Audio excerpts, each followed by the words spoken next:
FM 94, The Dark. It is that time. Again, it's time to get to know a band we play here on The Dark. And tonight I'm talking with the lead singer of September Mourning, that being September. And first of all, September, thanks so much for joining me. And how are you doing tonight? I'm doing great, thank you. Say, let's talk about September Mourning. And obviously, our listeners around here have heard your songs, 20 Below, Eyes of the Storm, and now your new song, Unholy, which we'll talk about a little bit. But let's get the background, I guess, of the band and how this all came about. And I guess, I'm a little curious because obviously I play the rock music here, so it's a rock band, but there also is another storyline to this than just music, isn't there, September? Give us that story. Yeah, so this is a transmedia project, which means it's centered around a central storyline and characters, and everything, all the media comes from that storyline and character. So September Mourning is the lead character in the story, and the story is a supernatural story. It basically is about a girl named September who her soul was deemed by fate to be taken, and fate is personified in the story. And fate sends all these reapers after her to get her soul. One of them is named Riven. He's the one that's in lead of all the reapers, and he falls in love with her and doesn't want to take her soul. And that becomes a problem because when he goes to, protect her, he ends up sacrificing basically parts of himself, like some magic parts of himself, and giving her parts of his power so that she can kind of live on eternally. So she becomes a human reaper hybrid, the first of her kind. And she doesn't really remember anything in her past. She just knows when she wakes up that she needs to collect these souls. Doesn't know why she has to do it or anything. But her humanity, like when she continues to do this, that kind of like puts a damper on things because she's collecting these souls that fate's deeming. And fate wants to take all of the good souls out of the world and leave all the negative and bad ones so the world can self-destruct and fate can start anew. So September figures this out and doesn't want to really kill all these people, so she takes these souls and puts them into, like, the bad people's bodies, like gives them a second chance of life in another person's body, and then takes those evil souls and brings them up to Mordom, which is kind of like the purgatory place that the Reapers roam in. So it becomes this becomes like a really bad situation with her and Fate sends all the Reapers after her to basically stop her, and it becomes a epic war and battle between the living and the dead, and September is this like Valkyrie for humankind. So it's a pretty, epic storyline.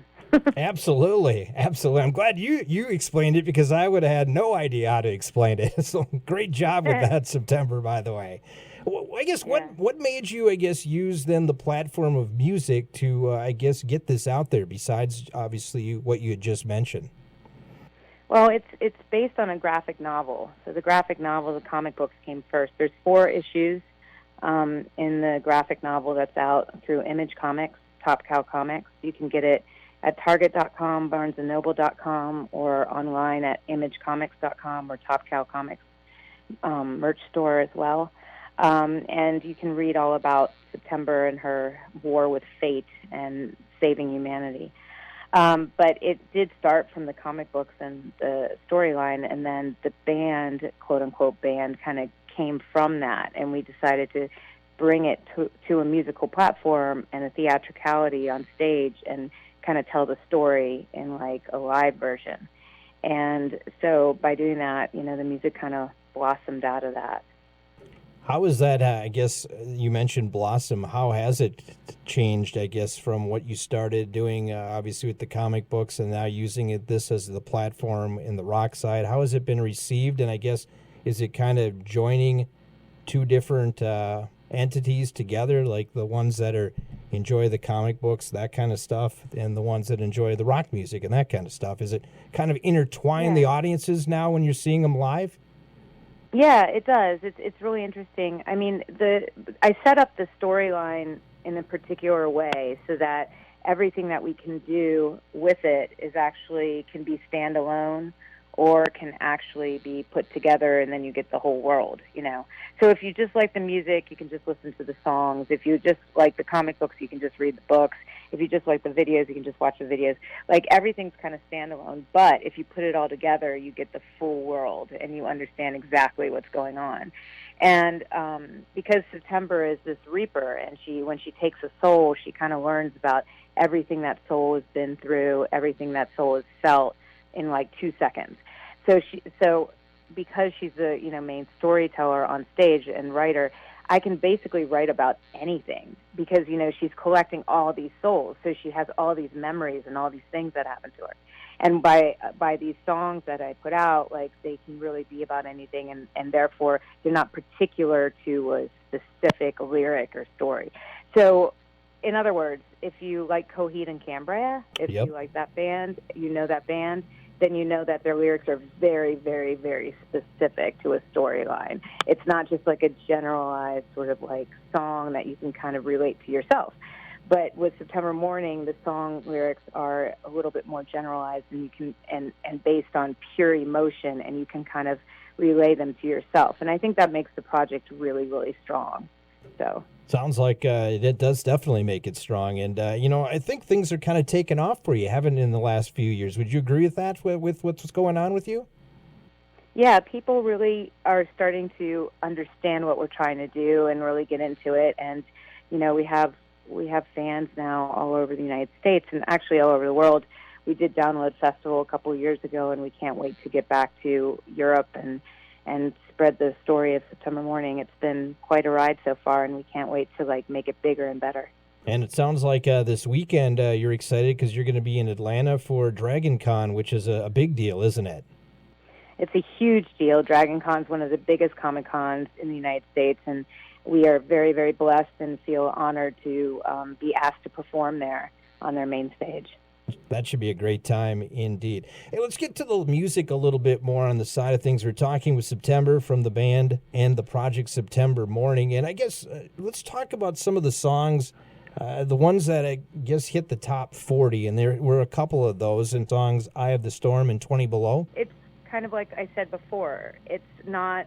Everything can be standalone, so the music can just be looked at as just as a regular musical piece and composition. And if it relates to somebody, it relates to them. And I think that 20 Below, especially in that first group of songs, was a song that everybody can kind of relate to. We've all been pushed down to a really dark place before, and we've all had the thoughtfulness and love for ourselves to try to get ourselves out of that place, and felt that from somebody else, and felt that pressure from somebody else. So I think that it makes it a lot easier to digest, and a lot of people digested that song, and that's why it did so well. I'm surprised that song didn't do better than it actually did in number 39 on the charts, because I thought it had everything that you needed in a rock song to be a top 20 song. So I was surprised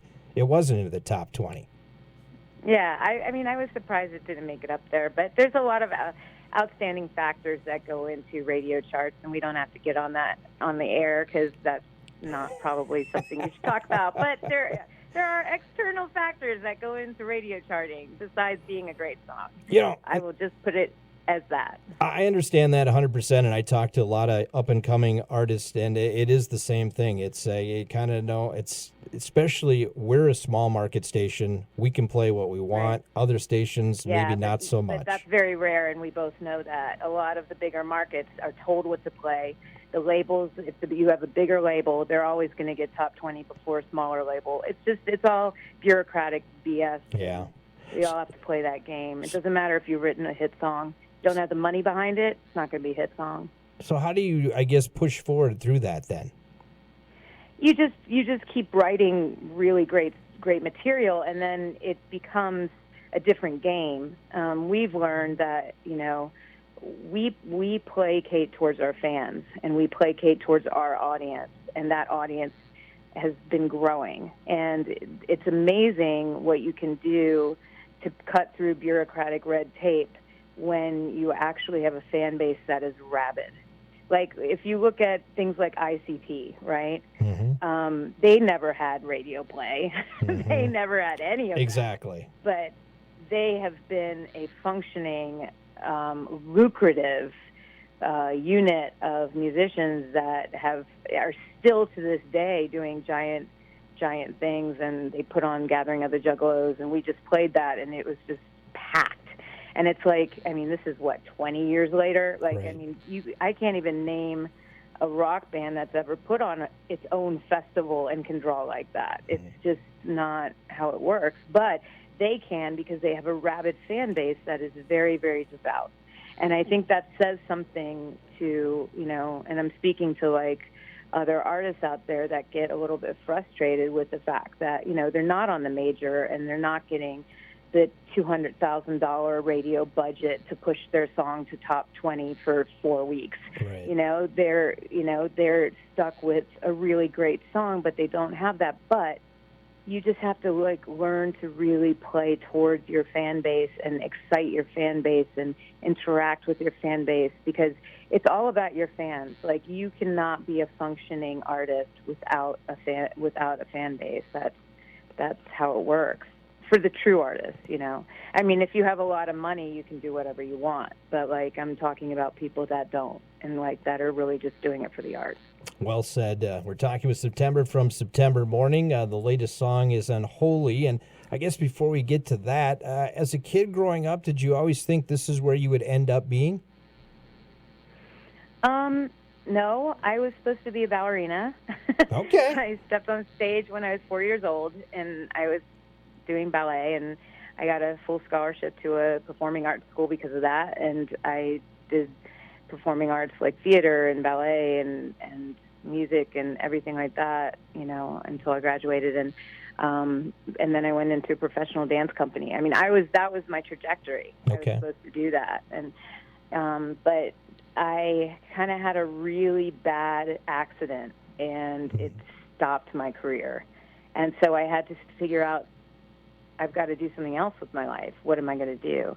And I was kind of lucky that it happened at 18, so I could kind of switch gears. But Okay. still, it was a really heartbreaking moment in my life. But it kind of spurred a little bit of, I guess, what became September Mourning, because September Mourning is about giving second chances at life, and my rebirth into music was kind of my second chance with my art. Yeah, I tell you what, it's sad to hear that your first love didn't happen, but I think there's millions of fans out there that are kind of happy that you went this direction instead, because if that would have never happened, this might never happen. Yeah, and it's a different way of expressing myself, but it's an interesting way, I mean, and there's things that I bring from my theater background into September Mourning, and I think that I'm happy that I get to do that, because it makes me feel a little bit more fulfilled, I'm just trying to figure out, how long does it take you to get all ready to go for a performance? It must take a little bit of time.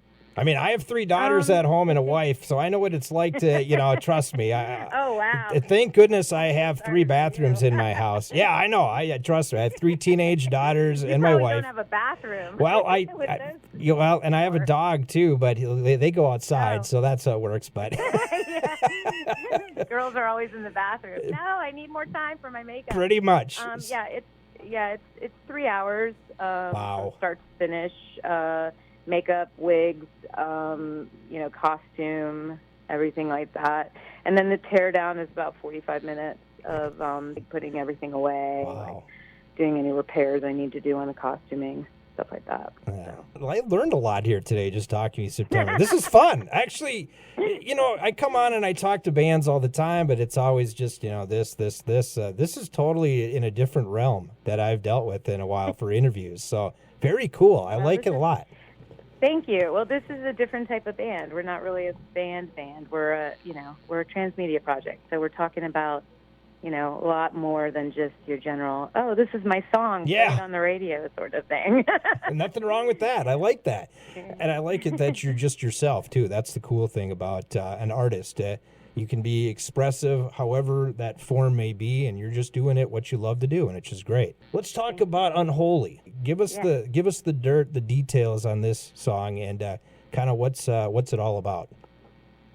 So I wrote this song, as I said, September, takes these souls and stuff like that. So I wanted to write a song from the perspective of somebody that is, how do I say this without being crass, a little bit masochistic in her view of things, and also kind of stuck in some sort of horrible kind of deprecating relationship with something or someone. It doesn't have to be a person, it could be a thing too. But loving something that's destroying you is a big thing, in life. And I think that we've all been there, and we've loved something that is absolutely not the best thing for us. And so this song is about that. And it's about kind of placating yourself until about the middle of the song, the bridge part, where, she realizes this thing that I love is killing me, and I can't be free of it until I'm free of it, Right. And so that's the turnaround of the song, and it's the empowerment part of the song. So it starts with a really self-deprecating lyric, I'm unholy and worthy eclipse of your eyes, and then it ends with I can't be free unless I'm not yours anymore. So it's this realization and revelation that comes at the end of the song. So it's a growth song, but it's I think it's very powerful in its lyric. Yeah, and I tell you what, I'm digging it. I think some people around here are digging it too. So they get the concept, they understand it. So that's a cool thing. That's very cool. Yeah, it's really funny. I've talked to fans about it since we've been on tour, and some of them get the broader concept of the song, the lyric, and then some of them are thinking that I'm because it says the devil inside, pray to the devil and stuff, but it's not really, it's a metaphor, it's not like I'm sitting there lighting candles and killing virgins. That's not happening. We're not Slayer and raining blood, but I love Slayer, but there is that. So, but it's that part of you, that is devilish, that is kind of masochistic, that is not good. Right. But you tend to placate it because it feels good. And, that right there is the rub. There you go. There you go. Hey, you mentioned touring and stuff, and you're doing some touring now, and I see you got some more tour dates coming up here later on, too. Have you toured up in Minnesota before? Have you been up here a couple times? I think we've hit Minnesota once or twice. Okay. But not very often. Okay. So, right. Yeah. Well, maybe one of these days we'll have to get you out. Maybe you're afraid of the cold weather. I don't know. Oh, no. I love the cold. I'd rather be in a freezing cold Sprinter than in a really hot Sprinter. We were just down in Texas. It was 108 degrees. You have never felt what we feel in the Sprinter at night. We'll park at a truck stop, and we have bunks in our Sprinter. It's like a little mini bus. Right, yep.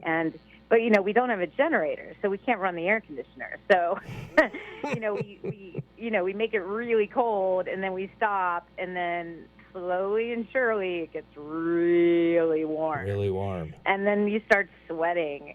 And I swear to God, I took my sheets off my bunk before this tour to wash them, and there were these sweat rings around, a chalk outline of my body. And I'm oh my God.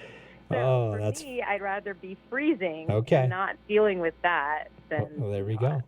Any future plans for maybe coming up this way, or any tours that you can tell us about? I think you're going out, you're with Flaw now, and I think you got coming up a Smile Empty Soul in a little bit here, but any other things in the works? Yeah, we do have another tour after that coming up. We'll be out on the road till probably the first week in December. So if you go to SeptemberMourning.com, and that's MOURNING.com/tour dates, you can find all of our tour dates online. You can also follow us on Bands in Town. I don't know if you know this app, but or website, but you kind of enter where you are, if you're in Minnesota, and then a radius of how far you travel to go see a band, and you put your email address in there, and then boom, they alert you when a band comes in. You just have to follow that band on Bands in Town. Yes, it's a pretty cool app. That is an awesome app. I have that app. In fact, I've gone and seen bands 5-6 hours away just because of that app. So it's awesome. I love it. Yeah, it's a great way to know what's playing around you. Because sometimes we just don't have time to look up everything, in our everyday lives. So it's good to be alerted. September, this has been a lot of fun, and I'm looking forward to maybe meeting you in the future. And obviously, we keep spinning your music on our airwaves, so thanks so much for making great music and continue doing so. Thank you so much. We really appreciate it. Thank you for all the support. And by the way, have fun at Dragon Con, too. That should be a great time for you. Oh, hell yeah. Thank you. Once again, that is September from the band September Mourning. The latest song is Unholy. You're hearing it right now. It's on The Dark. It's on FM 94.